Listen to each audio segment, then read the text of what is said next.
There's a saying, when you're going home, the journey is never too hard. True. So true, right? Hi, मेरा नाम है सोना and I have my better half come co-host Webhav. That's true. Welcome to the show prime location. Prime location एक ऐसा show जहां पर आपके real estate से जुड़े हुए आपके सारे प्रॉब्लम्स के सॉल्यूशन मिलेंगे। बिल्कुल, और कमर्शियल और रेजिडेंशियल प्रॉपर्टी में इन्वेस्ट करने, बेचने और खरीदने में लगने वाले जितने डाउन पेमेंट्स है ना, उन सब के बारे में आप जानेंगे। इन शॉर्ट, आपकी रियल एस्टेट की जर्नी इस नॉलेज के साथ बेहतरीन तरीके से आगे बढ़ेगी। क्या बात है लड़की, मतलब पूरी तरह से तैयार होकर आई हो। वैसे I am excited for the show as well, क्योंकि आज यहाँ पर वो सारे सवाल जिनके जवाब ढूंढने के लिए कई बार हम अपने दोस्तों को फोन लगाते हैं, कभी अपने रिश्तेदारों के पास जाते हैं और उनके लिए ना जाने कितनी ही जद्दोजहद करते हैं, उन सभी सवालों के आपको एक्सपर्ट और सटीक एडवाइस यहाँ पर मिलेगी। That is so true। और बहुत समय के बाद वैभव ने भी एक पते की बात करी है, so thank you so much for that। But yes, moving ahead, वैभव ये बताओ कि आज होने क्या क्या वाला है। देखिए, आज सबसे पहले इस शो में हम बात करेंगे आपके इस वायरल सवाल के बारे में, यानी कि रेरा क्या है और ये हमारे किस तरह काम आता है। साथ ही साथ हम अपनी डिक्शनरी से ढूंढ के निकालने वाले हैं अलॉटमेंट लेटर का मतलब भी।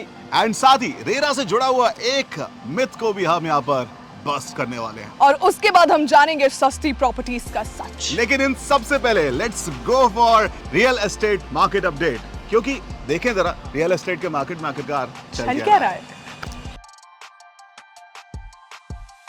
7 मेजर सिटीज में 4.5 लाख करोड़ के लगभग 5 लाख घरों का कंस्ट्रक्शन रुका हुआ है। इस रिसर्च के लिए 2014 या उससे पहले लॉन्च हुए प्रोजेक्ट्स को दिल्ली, एनसीआर, मुंबई, कोलकाता, बेंगलुरु, चेन्नई, हैदराबाद और पुणे से लिया गया है। वहीं दूसरी अपडेट की बात करें तो पूरे देश में देखी जा रही रियल एस्टेट मोमेंटम की वजह से स्टेट गवर्नमेंट्स ने 1,71,000 करोड़ का रेवेन्यू जनरेट किया है through stamp duties and registration charges in financial year 2021 and 22, जो कि पिछले फाइनेंशियल ईयर से 34% ज्यादा है। तीसरी अपडेट की बात करूं तो पिछले कुछ महीनों में जैसे जैसे इन्फ्लेशन बढ़ रहा है और इंडियन रुपी डेप्रिशिएट हो रहा है, वैसे वैसे देखा जा रहा है कि एनआरआईज रियल एस्टेट में काफी ज्यादा इंटरेस्ट ले रहे हैं।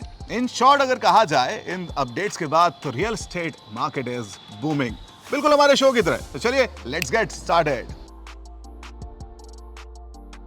You know, Vaibhav, I really feel कि खुद का घर होना ना बहुत ज्यादा जरूरी है। Because आप पूरे दिन भर बाद काम करके आओ, so there should be a space जहाँ पर आपको सुकून का एहसास हो।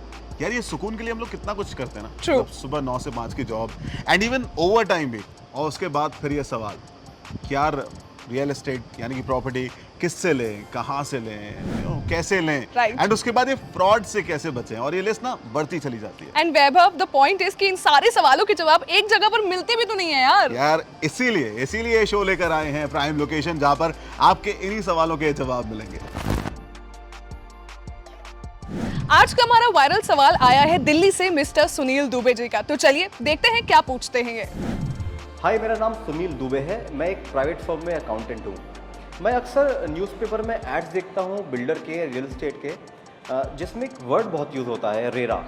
तो I just want to know कि ये रेरा है क्या and what are the norms covered in it. Sunil ji का सवाल आई गेस हर किसी का सवाल है कि आखिरकार ये रेरा क्या होता है और इसके नॉर्म्स क्या होते हैं, इन पर क्लैरिटी होना जरूरी है। You know Vaibhav, real estate इतना इम्पोर्टेंट सब्जेक्ट है ना कि इसके बारे में जानना बहुत ज़्यादा ज़रूरी है। एंड मोर ओवर हम अपनी पूरी जिंदगी की कमाई इस पर लगा देते हैं, तो क्लैरिटी होना उतना ही ज़रूरी है। तथास्तु बालिके, तुम्हारी इच्छा पूरी हुई।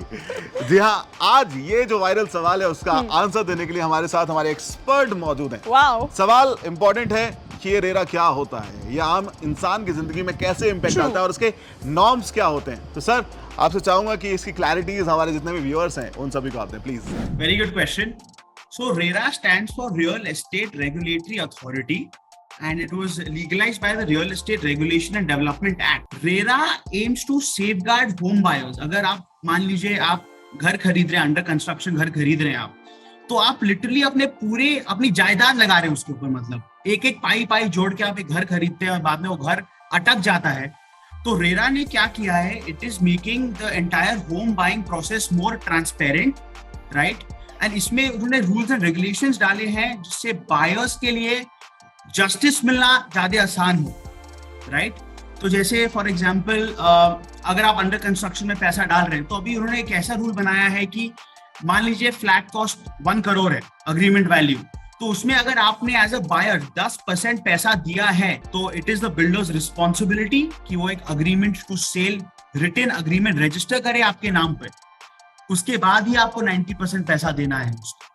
एक और चीज मैं बोलना चाहूंगा, पहले क्या होता था 2017 के पहले, मान लीजिए बिल्डर ने पैसे लिए एक प्रोजेक्ट के लिए, प्रोजेक्ट ए, उसने प्रोजेक्ट ए के लिए पैसे लिए, लेकिन उसने क्या किया, वो पैसे से प्रोजेक्ट बी में डाल दिया वो पैसे उसने, या उसने प्रोजेक्ट सी के लिए एक नया जमीन खरीद ली उसने। रेरा से ये नहीं हो पाएगा, क्योंकि अब रेरा क्या बोलता है, अगर आपका एक प्रोजेक्ट है, प्रोजेक्ट ए, आपको एक स्पेशल एस्क्रो अकाउंट बनाना पड़ता है उसी प्रोजेक्ट का, और जो आप फंडिंग ले रहे हैं क्लाइंट्स, एक आम आदमी से, वो सारे पैसे उसी एस्क्रो अकाउंट में जाने चाहिए। और वो अकाउंट ऑडिट होता है चार्टर्ड अकाउंटेंट से, इंजीनियर्स से, आर्किटेक्ट से, and 70% of that money needs to be used for that particular project itself. आप मनी इधर से उधर नहीं कर सकते हैं basically. Well, thank you so much sir. I hope RERA से जुड़ा ये जो सवाल सुनील जी का था, साथ ही साथ इस सवाल का जवाब सुन के जितने भी व्यूअर्स हमें देख रहे हैं उनका भी कंफ्यूजन थोड़ा सा सॉर्ट आउट हो जाएगा एंड प्रॉपर्टी लेना आपके लिए और आसान हो जाएगा। So wish you all the very best. And yes, अगर आपका भी कोई रियल एस्टेट या फिर प्रॉपर्टी से रिलेटेड कोई सवाल है, कोई क्वेरी है, तो आप हमारे एक्सपर्ट से उसका जवाब ले सकते हैं। आप अपनी क्वेरीज हमें सेंड कर सकते हैं हमारे इस व्हाट्सएप नंबर पर 9506 104 104। यार सुना, हाँ, बड़े दिनों से ना एक टर्म है दिमाग में बहुत घूम रहा था। And what is that? ये ATS क्या होता है? यार वैभव भुलक्कड़, हमने शुरू में बताया था ना that we have a real estate की स्पेशल डिक्शनरी, जिसमें रियल एस्टेट से जुड़े जितने भी वर्ड्स हैं उनके मीनिंग हमें पता चल जाएंगे। True true true true. तो चलिए उसी की ओर थोड़ा सा चलते हैं। Let's go to that magical real estate की डिक्शनरी और ढूंढ निकालते हैं what exactly ATS is. Real estate की डिक्शनरी के हिसाब से ATS का मतलब होता है अग्रीमेंट टू सेल। ये बायर एंड सेलर के बीच एक ऐसा अग्रीमेंट है जिसमें price and transaction of terms की पूरी डिटेल्स जो होती है वो मौजूद होती है। इनफैक्ट ATS की हेल्प से जो सेल प्रोसेस होता है वो भी बिना किसी हर्डल के आसानी से हो जाता है। जो भी टर्म्स एंड कंडीशंस लिखी होती है ATS में, वो दोनों पार्टीज को ना अच्छे से समझ में आनी चाहिए, और इन्हें जब तक सेल डीड रेडी नहीं होती तब तक throughout the sale process obey करना होता है। ATS सेल डीड नहीं है, सेल डीड को ड्राफ्ट किए जाने वाला ये एक बेसिक डॉक्यूमेंट है। So this is all about ATS, which is agreement to sell.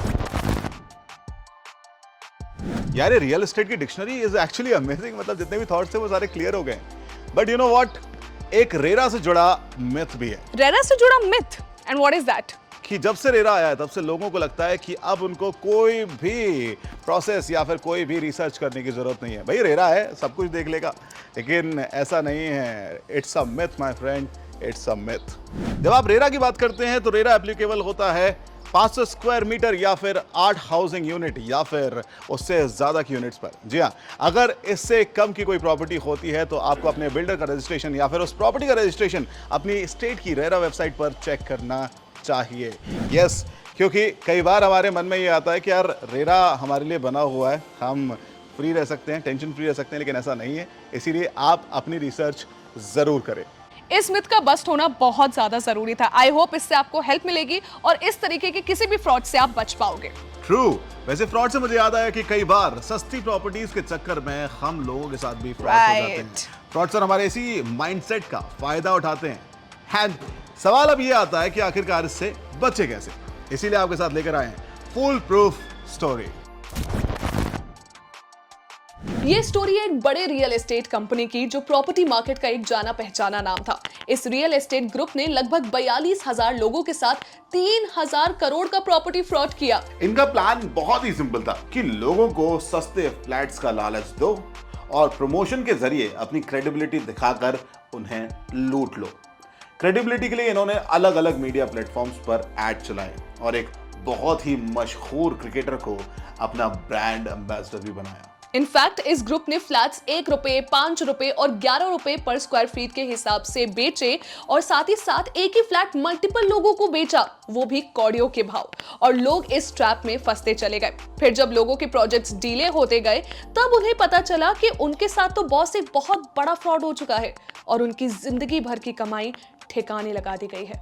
तो देखा आपने, कि कैसे हम सस्ती प्रॉपर्टीज और बड़े बड़े एडवर्टीजमेंट के चक्कर में अपने बिल्डर और प्रॉपर्टी के पेपर्स को क्रॉस वेरीफाई करना ही भूल जाते हैं। एंड माइंड इट, उन्होंने जो जो वादे किए हैं आपको ये भी चेक करने हैं कि वो वादे ऑन पेपर है या फिर नहीं।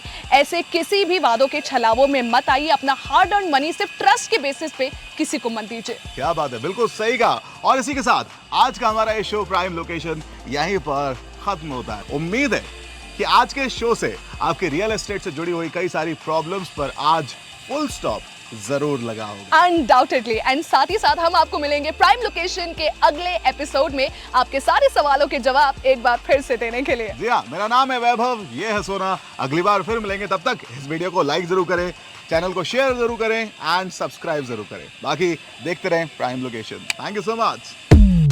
Prime location.